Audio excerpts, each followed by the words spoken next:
Pengertian media berbasis media visual. Media visual artinya semua alat peraga yang digunakan dalam proses belajar yang bisa dinikmati lewat panca indera mata. Media visual image atau perumpamaan memegang peran yang sangat penting dalam proses belajar. Media visual dapat memperlancar pemahaman dan memperkuat ingatan.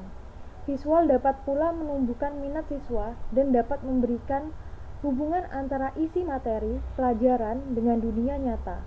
Pengertian lainnya, media visual adalah media non-elektronik yang hanya dapat dilihat, yakni meliputi papan tulis, whiteboard, flannel board, flip chart, poster, model, atau solid aid.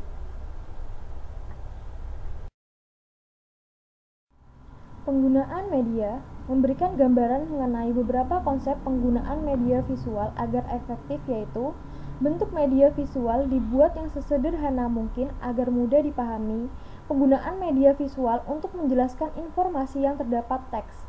Berikan pengulangan sajian visual dan libatkan peserta didik di dalamnya.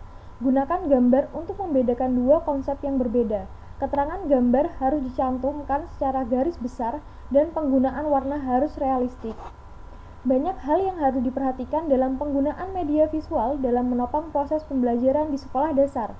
Pertimbangan-pertimbangan mulai dari fungsi ekonomis, kepraktisan, dan manfaat yang diperoleh dari penggunaan media visual dijadikan pertimbangan bagi seorang guru, terutama untuk memudahkan dalam fungsi utamanya sebagai seorang pendidik dan pengajar.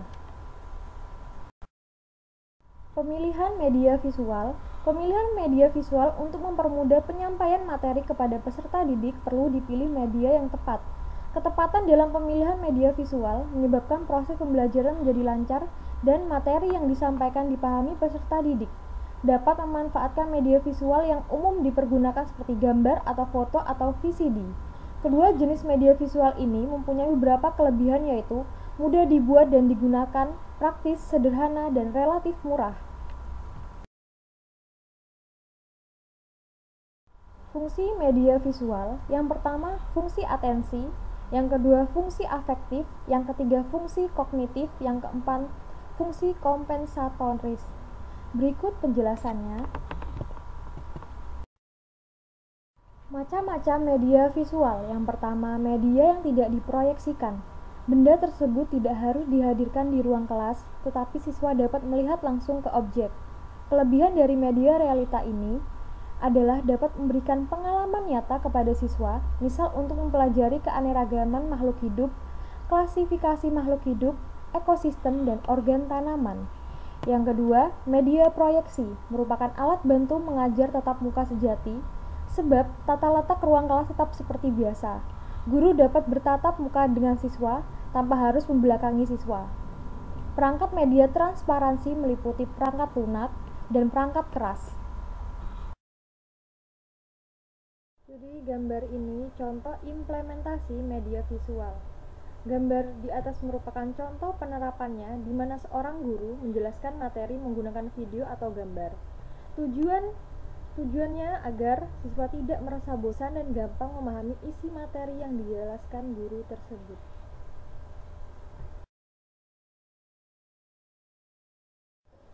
Ini dia contoh media visual video pembelajaran fotosintesis.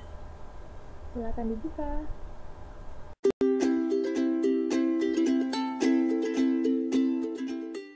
Halo teman-teman, di video kali ini kita akan belajar mengenai proses fotosintesis pada tumbuhan.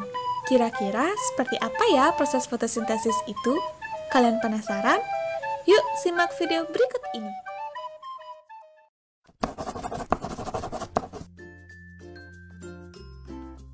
Secara sederhana, fotosintesis merupakan proses pembuatan makanan atau energi yang dilakukan oleh tumbuhan hijau dengan memanfaatkan bantuan cahaya matahari. Pada proses fotosintesis memerlukan cahaya matahari, air, klorofil atau zat hijau daun, dan karbon dioksida. Lalu, bagaimana proses fotosintesis itu berlangsung? Mula-mula, akar menyerap air yang diperlukan tanaman untuk proses fotosintesis. Air yang diserap oleh akar kemudian dialirkan menuju ke batang, lalu menuju ke daun.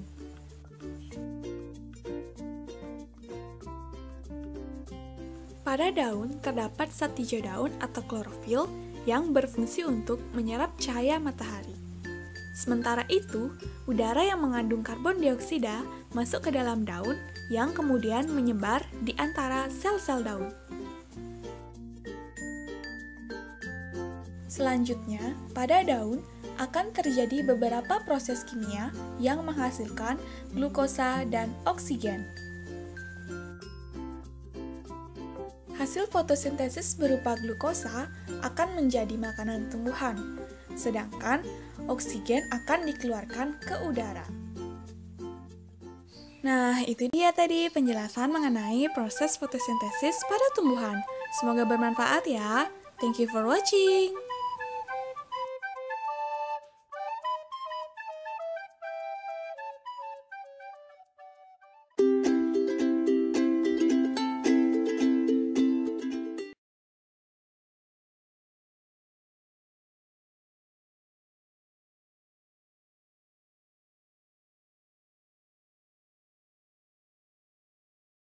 Sekian materi tentang implementasi media visual.